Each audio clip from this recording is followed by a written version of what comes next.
Hello everyone, मेरा नाम है अनिल और इस वीडियो में हम लोग डिस्कस करेंगे मैथ्स का एक छोटा सा और बहुत इंपॉर्टेंट टॉपिक जो कि है नंबर सिस्टम। तो सबसे पहले कि नंबर सिस्टम इतना इम्पॉर्टेंट क्यों है और कहाँ पे ये यूज़ होगा। तो जैसा कि आप देख रहे हैं नंबर सिस्टम, इसका डायरेक्टली जो लेना देना है वो नंबर्स के साथ है। और अगर आपको मैथ्स के बारे में कुछ भी सीखना है तो आपको सबसे पहले यही पढ़ना होता है नंबर्स के बारे में। तो चलिए जान लेते हैं हम लोग कि हमारे पास डिफरेंट टाइप्स ऑफ नंबर्स कौन कौन से हैं। सबसे पहले हम लोग शुरुआत करते हैं नेचुरल नंबर्स से। जनरली हम लोग हमेशा इसी से शुरुआत करते हैं। तो नेचुरल नंबर्स जैसे आप नॉर्मल काउंटिंग में यूज़ करते हैं 1, देन 2, फिर 3, 4, 5, जैसे जितनी भी चीज़ों को आप काउंट करते हैं वो नेचुरल नंबर्स ही होते हैं, 1 से लेके इनफाइनाइट तक, सो ऑन। दूसरी चीज़ आती है होल नंबर्स। तो होल नंबर्स और नेचुरल नंबर्स में एक छोटा सा डिफरेंस होता है, वो होता है ज़ीरो का। 0, 1, 2, 3, 4, जिसका नाम ही होल है। होल मतलब कंप्लीट। तो 1, 2, 3, 4 के साथ साथ नेचुरल नंबर्स तो सारे होंगे, इसके साथ साथ ज़ीरो भी होगा। इसका मतलब सारे नेचुरल नंबर्स होल नंबर्स होंगे, लेकिन एक होल नंबर ऐसा है जो नेचुरल नंबर नहीं होगा। तो सारे होल नंबर्स तो नेचुरल नंबर्स नहीं हो सकते, लेकिन सारे नेचुरल नंबर्स होल नंबर्स जरूर होंगे। थर्ड हम लोग बात करते हैं इंटीजर्स की। तो ये इंटीजर्स क्या होते हैं? इंटीजर्स, ध्यान रखना, जितने भी नेचुरल नंबर्स हैं और उनके नेगेटिव वैल्यूज़, मतलब जैसे 1 है तो 1 की negative -1, then -2, -3 and so on. उसके साथ साथ 0 और जितने भी नेचुरल नंबर्स हैं 1, 2, 3, 4 और सो ऑन। तो जितने भी नेचुरल नंबर्स हैं 1, 2, 3, 4 करके, उनके नेगेटिव्स और साथ में 0, इन सबको हम लोग बोलते हैं इंटीजर्स। ध्यान रखिए, ये है इंटीजर्स की definition. The next thing is real numbers. तो ये रियल नंबर्स क्या होते हैं? रियल नंबर्स वो सारे नंबर्स होते हैं जिनको आप किसी नंबर लाइन पे प्लॉट कर सकते हो। मान लेते हैं आपके पास ये नंबर लाइन है और किसी भी नंबर लाइन पे आप 0, 1, 2, 3 ऐसे प्लॉट करते हो, -1, -2, -3। तो रियल नंबर्स क्या होते हैं? जितने भी नंबर्स इस लाइन पे आते हैं उसको हम लोग रियल नंबर्स बोलते हैं। अब 0 और 1 के बीच में बहुत सारे नंबर्स आएंगे, इस बीच में इनफाइनाइट नंबर्स आते हैं, वो सारे क्या हैं? Real numbers. तो चाहे वो डेसिमल की फॉर्म में हो, चाहे वो रूट की फॉर्म में हो, सारे के सारे नंबर। तो बेसिकली जितने नंबर्स के बारे में आप जनरली जानते हो, इन जनरल आप जितने नंबर्स के बारे में जानते हो या यूज़ करते हो अपनी डेली लाइफ में, वो रियल नंबर्स ही होते हैं। इसके अलावा और भी नंबर्स होते हैं जिनको आप कॉम्प्लेक्स नंबर्स बोलते हो या इमेजिनरी, उसका एक पार्ट होता है।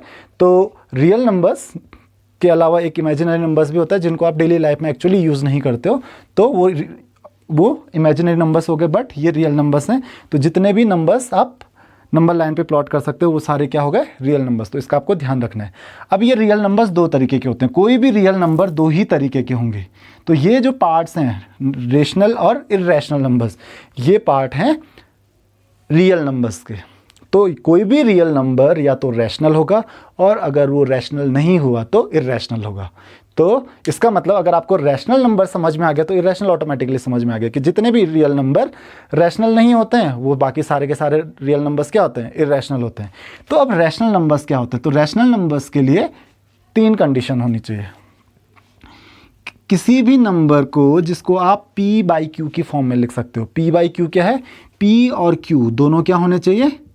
इंटीजर्स होने चाहिए। इंटीजर्स तो आपको पता है, इंटीजर्स की आपको डेफिनेशन ऊपर पता चल रही है, -1, -2, -3, 0, 1, 2, 3। लेकिन q 0 नहीं होना चाहिए, क्योंकि अगर q 0 हो गया तो डिनोमिनेटर अगर 0 हो गया तो आपको पता है आप किसी नंबर को 0 से डिवाइड नहीं कर सकते हैं। तो डिनोमिनेटर 0 नहीं हो सकता है किसी भी रियल नंबर का। तो कोई भी रियल नंबर रैशनल नंबर तभी होगा जब वो p/q की फॉर्म में होगा। पहली चीज़, p और q दोनों इंटीजर्स होंगे और q 0 नहीं होगा। तो जितने भी नेचुरल नंबर्स हैं, होल नंबर्स हैं, इंटीजर्स हैं, ये सारे के सारे क्या होते हैं? रैशनल नंबर्स होते हैं।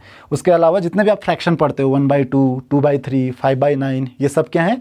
इर्रेशनल हैं, क्योंकि इन पे अगर आप p/q की फॉर्म में लिख रहे हो इनको, आप सोच रहे होंगे कि नेचुरल नंबर्स को हम p/q की फॉर्म में कैसे लिखेंगे।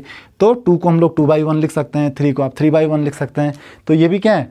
जितने भी नेचुरल, होल और इंटीजर्स हैं ये सारे के सारे रैशनल नंबर्स होंगे। रियल नंबर्स तो सारे नंबर्स हैं ही, ये सारे के सारे जितने भी आपको बोर्ड पे दिख रहे हैं सब रियल नंबर्स हैं। लेकिन रैशनल नंबर्स कब होंगे? ये जब ये इस फॉर्म में होंगे। तो ये सारे के सारे रैशनल नंबर्स भी हैं। उसके अलावा जितने भी आप फ्रैक्शन की फॉर्म में लिखते हो, जैसे 1/2, 2/3, ये सब क्या हो गए? Rational numbers. उसके अलावा अगर आप फ्रैक्शन के अलावा कभी कभी आप डेसिमल में लिखते हो, तो डेसिमल में अगर डेसिमल फॉर्म में नंबर्स आप लिखते हो जैसे 0.123, तो आपके पास डेसिमल फॉर्म में भी 3 तरीके के डेसिमल फॉर्म्स होते हैं। उसी से आप पता कर सकते हो कि कोई भी नंबर रैशनल है या नहीं। तो रैशनल नंबर 2 तरीके के होते हैं। पहला डेसिमल फॉर्म में टर्मिनेटिंग मतलब जैसे आपके पास एक नंबर है 0.25, तो ये क्या है? टर्मिनेटिंग। 0.25 इतना ही है, इससे ज़्यादा नहीं है, तो टर्मिनेट हो जा रहा है, 25 के बाद कुछ भी नहीं है, तो इसको हम लोग बोलते हैं terminating fraction, terminating decimal form. तो अगर टर्मिनेटिंग है तो ये क्या होगा? रैशनल होगा। टर्मिनेटिंग है तो रैशनल होगा। दूसरा, अगर टर्मिनेट नहीं हो रहा है, नॉन टर्मिनेटिंग है, तो नॉन टर्मिनेटिंग है तो भी ये क्या नहीं होगा? क्या होगा? रैशनल हो सकता है। नॉन टर्मिनेटिंग और रिकरिंग है। अब ये रिकरिंग का मतलब क्या होता है, या आप रिपीटिंग बोल सकते हो इसको। रिपीटिंग, एक एग्जांपल दे देता, जैसे 1/3 है, तो 1/3 को अगर आप डेसिमल फॉर्म में लिखोगे तो ये आएगा 3 से डिवाइड करो 0.3333, और ये कभी भी ख़त्म नहीं होता है। तो ये नॉन टर्मिनेटिंग है क्योंकि 3333 चलता रहेगा, लेकिन साथ में ये रिपीटिंग है, 3 बार बार रिपीट हो रहा है। तो कभी 1 डिजिट रिपीट हो सकती है, कभी 2 डिजिट रिपीट हो सकती हैं, 3 4 5 6 7 8 9 10, क्योंकि टोटल 10 डिजिट्स होती हैं, तो 10 डिजिट्स तक रिपीट हो सकती हैं। उसके बाद भी अगर कोई रिपीट नहीं होता है तो उसको आप बोलते हो नॉन टर्मिनेटिंग नॉन रिपीटिंग। तो वो हो गया आपका नॉन टर्मिनेटिंग नॉन रिपीटिंग। तो नॉन टर्मिनेटिंग नॉन रिपीटिंग जो होता है वो रैशनल नहीं होता है। तो रैशनल नहीं होता तो क्या होगा? इर्रैशनल होगा। तो आपको ये ध्यान में रखना है कि कोई भी नंबर अगर डेसिमल फॉर्म में है, तो अगर वो टर्मिनेटिंग है या फिर नॉन टर्मिनेटिंग रिपीटिंग है, तो इस नॉन टर्मिनेटिंग रिपीटिंग को हम लोग कभी कभी यहाँ से लिख देते हैं 0.3 बार। जिसके ऊपर बार लग जाता है इसका मतलब वो रिपीट हो रहा है। तो कभी कभी जैसे आपके पास ये आ गया 0.57 बार, 57 दोनों के ऊपर बार लगा हुआ है, इसका मतलब 57 रिपीट हो रहा है। तो इस नंबर को कैसे रीड करोगे? 0.575757 करके आप रीड करोगे इस नंबर को। तो होप कि आपको पता चल गया कि रैशनल नंबर्स का पता कैसे करोगे। Then the next thing is irrational numbers. तो इर्रेशनल नंबर्स क्या होते हैं?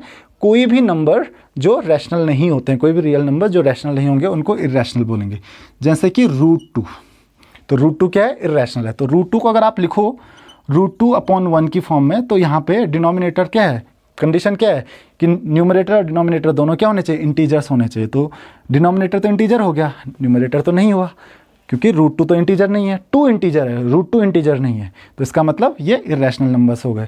√2, उसके अलावा पाई, √3, लेकिन √4 अगर आप बोलोगे तो √4 इर्रेशनल नहीं होगा, √4 हो जाएगा रैशनल, क्योंकि √4 की वैल्यू होती है +-2, 2 का स्क्वायर और -2 का स्क्वायर 4 होता है, तो √4 की वैल्यू +-2 होती है, जो कि एक इंटीजर है। और अगर सारे इंटीजर्स क्या होते हैं? रैशनल नंबर्स होते हैं। तो आपको इस चीज़ का ध्यान रखना है कि रैशनल नंबर्स जनरली जितने भी रूट में होते हैं, क्यूब रूट में होते हैं, बस वो परफेक्ट स्क्वायर या परफेक्ट क्यूब में नहीं होने चाहिए, जो अगर रूट के अंदर हैं तो। देन तो ये थे आपके रैशनल और इर्रेशनल नंबर्स। और अब कुछ नेचुरल नंबर्स के टाइप्स आते हैं हमारे पास, जैसे ऑड एंड इवन नंबर्स। तो ऑड और इवन को हम लोग जनरली एक साथ पढ़ लेते हैं। तो जरा देख लेते हैं कि ऑड और इवन कैसे हम लोग पढ़ते हैं। तो आपको होप कि पहले आप रैशनल और इरेशनल समझ लीजिए कि रैशनल नंबर्स अगर p/q की फॉर्म में, अगर फ्रैक्शन की फॉर्म में, तो p/q होने चाहिए, जहाँ पे p और q दोनों क्या होने चाहिए? इंटीजर्स होने चाहिए। कभी कभी आपको q मेंशन नहीं होता, डिनोमिनेटर मेंशन नहीं होता। जो जहाँ पे डिनोमिनेटर मेंशन नहीं होगा तो वहाँ पे ऑटोमेटिकली ये अंडरस्टूड है कि डिनोमिनेटर 1 होगा उसका। उसके साथ साथ ये अगर डेसिमल फॉर्म में है तो 2 तरीके के हो सकते हैं, टर्मिनेटिंग या फिर अगर टर्मिनेटिंग नहीं है, नॉन टर्मिनेटिंग है तो रिपीटिंग होंगे। लेकिन अगर वो नॉन टर्मिनेटिंग नॉन रिपीटिंग है, तो जैसे आपके पास ही है 0.1253783787592, तो यहाँ पे आप देख सकते हो कि कोई भी डिजिट रिपीट नहीं हो रही और इतना ही ख़त्म हो रही है। तो ये क्या है? ये हो गया आपका इर्रेशनल। तो अब हम लोग देख लेते हैं ऑड इवन प्राइम कंपोजिट। तो ये सारे actually odd even prime composite जो भी हैं, ये सारे हैं किसके टाइप्स? नेचुरल नंबर्स के टाइप्स। तो जरा देखते हैं कि सबसे पहले नेचुरल नंबर्स, ये 2 कौन से टाइप्स हैं और ये 2 कौन से टाइप्स हैं। तो क्योंकि इन 2 को हम लोगों को एक साथ पढ़ना होता है, ऑड और इवन को। तो सबसे पहले देखते हैं हम लोग कि ऑड नंबर्स क्या होते हैं। तो ऑड नंबर्स जो नंबर्स 2 से डिवाइड नहीं होते हैं, जितने भी नेचुरल नंबर्स हैं जो 2 से डिवाइड नहीं होते हैं। कौन नहीं होते हैं? 1, 3, 5। तो ये क्या हो गए? 7 1 3 5 7 और 9, ये तो चलता रहेगा। तो ये सारे क्या हो गए? ऑड नंबर्स हो गए। जितने भी नंबर्स 2 से डिवाइड नहीं होते हैं, लेकिन जितने भी नंबर्स 2 से डिवाइड हो जाते हैं उनको हम लोग बोलते हैं 2 4 6 8, इनको हम लोग बोलते हैं इवन नंबर्स। तो होप कि आपको ऑड नंबर्स और इवन नंबर्स समझ में आ गया हो, जो कि समझना बहुत ईजी है। तो ये आपका ऑड एंड इवन नंबर्स हो गए। तो आपको पता चल गया कि जितने भी नेचुरल नंबर्स होंगे या तो वो ऑड होंगे या फिर इवन होंगे। Odd even, odd even, odd even. तो ऑड और इवन के अलावा कुछ हो नहीं सकते कोई भी नेचुरल नंबर्स। तो ध्यान रखना, सारे के सारे नेचुरल नंबर्स या तो ऑड होंगे या फिर इवन नहीं होंगे, इवन होंगे। अगर इवन है, अगर इवन नहीं है तो वो ऑड होंगे, या फिर ऑड नहीं है तो इवन होंगे। The next thing is prime and composite numbers. तो वो सारे नेचुरल नंबर्स जो एग्जैक्टली 2 नंबर से डिवाइड होते हों, उन सारे नंबर्स को हम लोग बोलते हैं प्राइम नंबर्स। Exactly 2 numbers. अब ये 2 नंबर्स कौन कौन से होते हैं? 2 नंबर्स होते हैं, एक 1 खुद और एक वो नंबर खुद। तो फॉर एग्जाम्पल 2 अगर देखो तो 2 किस किस से डिवाइड हो जाता है? 2 1 से डिवाइड हो जाता है और 2 से डिवाइड हो जाता है, उसके अलावा किसी और नंबर से डिवाइड नहीं होता है। 3 5 7, तो ये सारे क्या हो गए? Prime numbers. 11, तो ये सारे हो गए प्राइम नंबर्स। अगर 3 को देखो तो 3 1 से डिवाइड हो जाता है, 3 से डिवाइड हो जाता है, उसके अलावा किसी से नहीं होता है। 5 1 से और 5 से डिवाइड होता है। 7 1 से डिवाइड होता है, 7 से डिवाइड होता है। 11 1 से और 11 से, इसके अलावा किसी से डिवाइड नहीं होते। तो 2 नंबर से डिवाइड होते हैं। मतलब आप बोल सकते हो कि प्राइम नंबर्स वो नंबर्स हैं जिनके एग्जैक्टली 2 फैक्टर्स होते हैं। फैक्टर्स का मतलब आप जानते हो, फैक्टर्स मतलब उस नंबर के, किसी भी नंबर के फैक्टर्स वो नंबर्स होते हैं जिन नंबर से वो पर्टिकुलर नंबर डिवाइड हो जाता है। जैसे 10 के फैक्टर्स देखने, तो 10 से 10 जितने भी नंबर से डिवाइड हो जाता है, जैसे 1 2 5 10, तो ये क्या हो गए? 10 के फैक्टर्स हो गए। और दूसरी चीज़ आती है, तो फैक्टर्स आपको शायद समझ में आ गया होगा। तो ध्यान रखना, किसी भी नंबर के फैक्टर्स, जो हाईएस्ट फैक्टर होगा वो नंबर खुद होगा, बाकी सारे फैक्टर्स उस नंबर से छोटे होंगे। और एक और टर्म आती है मल्टीपल। जनरली आप लोग इन 2 टर्म्स में कंफ्यूज करते हो, मल्टीपल। तो अगर मुझे 10 के मल्टीपल्स देखने हैं, तो वो 10 के मल्टीपल्स वो सारे नंबर होंगे जो 10 से डिवाइड हो जाते हैं। तो जैसे 10 से कौन कौन से नंबर डिवाइड हो जाता है? 10 20 30 भी 10 से डिवाइड हो जाता है, 40 50। तो ध्यान रखना, किसी भी नंबर का सबसे बड़ा फैक्टर वो नंबर खुद होता है, और किसी भी नंबर का सबसे छोटा मल्टीपल वो नंबर खुद होता है। तो ध्यान रखना, किसी भी नंबर के फैक्टर्स जो होंगे उस नंबर के या तो इक्वल होंगे या फिर उससे छोटे होंगे, और मल्टीपल उस नंबर के या तो इक्वल होंगे या फिर उससे बड़े। मल्टीपल कभी नंबर से छोटे नहीं हो सकते हैं, फैक्टर्स कभी नंबर से बड़े नहीं हो सकते हैं। तो ध्यान रखना इस चीज़ का। नेक्स्ट, तो हम आ रहे हैं, बात कर रहे हैं हम लोग प्राइम नंबर्स की। तो प्राइम नंबर्स वो होते हैं जिनके एग्जैक्टली 2 फैक्टर्स होते हैं। तो अगर हम लोग बात करें, कभी कभी आपके पास क्वेश्चन आता है कि 1 प्राइम नंबर है या कंपोजिट है। तो 1 प्राइम नंबर है या नहीं है? 1 प्राइम नंबर नहीं है, क्योंकि 1 कितने नंबर से डिवाइड हो जाता है? सिर्फ एक नंबर से। वो 1 से ही डिवाइड होता है और किसी से डिवाइड नहीं होता है। तो उसके कितने फैक्टर्स हुए? सिर्फ एक फैक्टर हुआ। जबकि प्राइम नंबर्स के 2 फैक्टर्स होते हैं। तो 1 प्राइम नहीं हो सकता है। जनरली आप ने बचपन में रट लिया होगा कि जो नंबर 1 से डिवाइड हो जाता है और खुद से डिवाइड हो जाता है, तो वो नंबर क्या होता है? प्राइम नंबर होता है। बट ऐसे आप डेफिनेशन नहीं बोल सकते हो, क्योंकि 1 खुद से डिवाइड होता है और 1 से तो डिवाइड होता ही है। तो उस हिसाब से फिर 1 भी प्राइम नंबर हुआ। बट प्राइम नंबर की जो एग्जैक्ट डेफिनेशन है वो ये है कि वो नंबर्स, जिन नंबर्स के एग्जैक्टली 2 फैक्टर्स होते हैं, जो एग्जैक्टली 2 नंबर से डिवाइड होते हैं, उनको हम लोग प्राइम नंबर्स बोलते हैं। और दूसरी बात आती है कंपोजिट की। तो अब कंपोजिट आपको समझ में आ जाएगा, वो नंबर्स जो नंबर्स 2 से ज़्यादा नंबर से डिवाइड हो जाते हैं, मतलब जिनके 2 से ज़्यादा फैक्टर्स होते हैं। जैसे 4 6 8 9 10 12, ये सब क्या हो गए? And so on, composite numbers. तो कैसे कंपोजिट नंबर्स? 4, तो 4 से देखिए, 4 किस किस से डिवाइड हो जाता है? 1 से डिवाइड हो जाता है, 2 से डिवाइड हो जाता है, 4 से डिवाइड हो जाता है। तो इसके कितने फैक्टर्स हो गए? 3। 6 1 से डिवाइड हो जाता है, 2 से डिवाइड हो जाता है, 3 से डिवाइड हो जाता है, 6 से डिवाइड हो जाता है। तो इसके 4 फैक्टर्स हो गए। तो ये सब क्या हैं? कंपोजिट नंबर्स हो गए। तो होप कि आपको ये डेफिनेशन समझ में आ गई हो। तो आपके पास जनरली क्वेश्चन आ जाता है कि सबसे छोटा कंपोजिट नंबर कौन सा है? तो 4 है। अच्छा, 1 क्या है? 1 प्राइम नंबर है या कंपोजिट है? तो 1 इकलौता ऐसा नेचुरल नंबर है जो न कि प्राइम है और न ही कंपोजिट है। 1 इकलौता नंबर है जो प्राइम भी नहीं है और कंपोजिट भी नहीं है। 1 के अलावा जितने भी नेचुरल नंबर्स हैं या तो वो प्राइम में आएंगे या फिर कंपोजिट में आएंगे। सिर्फ 1 इकलौता ऐसा नंबर है जो ना प्राइम हो सकता है और ना ही कंपोजिट हो सकता है, क्योंकि 1 इकलौता ऐसा नंबर है जिसका सिर्फ एक फैक्टर होता है। 1 के अलावा हर नंबर के 2 फैक्टर्स तो होंगे ही होंगे, एक 1 होगा और एक वो नंबर खुद होगा। लेकिन 1 के साथ प्रॉब्लम यह है कि 1 खुद 1 है, तो उसका एक ही फैक्टर हो पाता है, वो 1 खुद होता है। तो होप कि आपको समझ में आ गया होगा। तो और आपके पास एक और नंबर होता है कि 2 इकलौता एक ऐसा नंबर है जो इवन नंबर है और प्राइम नंबर भी है। 2 के अलावा कोई भी इवन नंबर प्राइम नहीं हो सकता है। तो ये था आपका नंबर सिस्टम। और अब हम लोग डिस्कस करते हैं एक ऐसा टॉपिक जिस टॉपिक की बहुत ज़्यादा इंपॉर्टेंस है अगर आप कम्पिटिटिव एग्ज़ाम्स की तैयारी कर रहे हो। इस टॉपिक से हो सकता है डायरेक्ट क्वेश्चन ना आए, लेकिन इनडायरेक्टली ये टॉपिक आपकी बहुत ज़्यादा हेल्प करेगा। और ये बहुत छोटे से फैक्ट्स हैं जो कि आपको ध्यान में रखना है। जैसे कि आपको पता होगा कि अगर आप एक ऑड नंबर और एक इवन नंबर को ऐड करो तो क्या आता है, एक ऑड नंबर आता है। कभी भी ध्यान रखना, जैसे अगर आप 2 + 3 करोगे तो क्या आएगा, 5। तो इवन प्लस ऑड हमेशा क्या आएगा, ऑड ही आएगा। उसी तरीके से इवन प्लस इवन, अगर 2 इवन नंबर को ऐड करोगे तो आपको जो नंबर मिलेगा वो एक इवन नंबर ही मिलेगा। जैसे 2 + 4 6, 8 + 10 18, तो हमेशा क्या मिलेगा, इवन नंबर ही मिलेगा। और अगर आप ऑड प्लस ऑड भी करोगे तो भी आपको इवन ही मिलेगा। जैसे 3 + 9 12, तो 2 ऑड नंबर का सम हमेशा इवन होता है, 2 इवन नंबर का सम हमेशा इवन होता है, लेकिन एक ऑड और एक इवन नंबर का सम हमेशा ऑड होता है। तो ये बात आपको ध्यान में रखनी है। उसी तरीके से आपको मल्टीप्लिकेशन में भी ये बात ध्यान रखनी है। खैर मल्टीप्लिकेशन में ये चीज़ याद रखना बहुत ईजी हो जाता है कि अगर आप 2 ऑड नंबर को मल्टीप्लाई करते हो तो जो प्रोडक्ट आता है वो ऑड आता है। जैसे 3 × 7 21, 9 × 11 99, तो ये हमेशा 2 ऑड नंबर का प्रोडक्ट हमेशा ऑड आएगा। लेकिन अगर आप एक ऑड नंबर को मल्टीप्लाई करोगे एक इवन नंबर के साथ तो आपको हमेशा मिलेगा इवन नंबर। जैसे 5 × 10 50, 15 × 20 दैट इज़ 300, तो ये हमेशा इवन ही आएगा।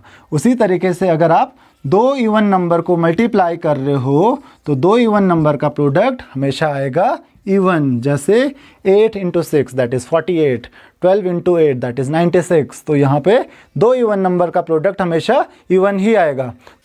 तो वीडियो के लास्ट में आपके लिए एक क्वेश्चन है कि प्राइम नंबर्स के ऐसे कितने पेयर्स होंगे जिनका सम 999 होगा।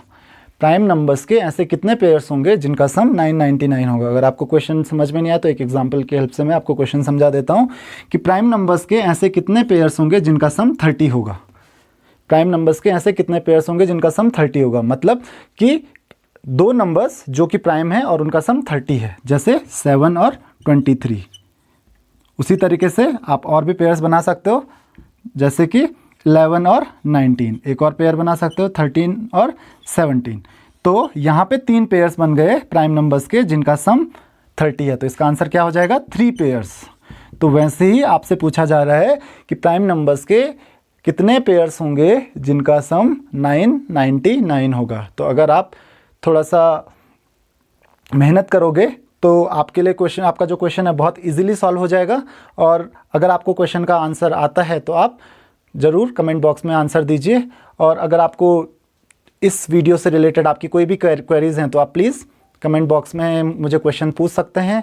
अगले वीडियो में हम लोग डिस्कस करेंगे कि आप किसी भी एक्सप्रेशन का लास्ट डिजिट कैसे कैलकुलेट करते हैं। Thank you very much. अगर आपको ये वीडियो पसंद आए तो वीडियो को लाइक और शेयर करें और ऐसे ही और वीडियो देखने के लिए चैनल को सब्सक्राइब करें।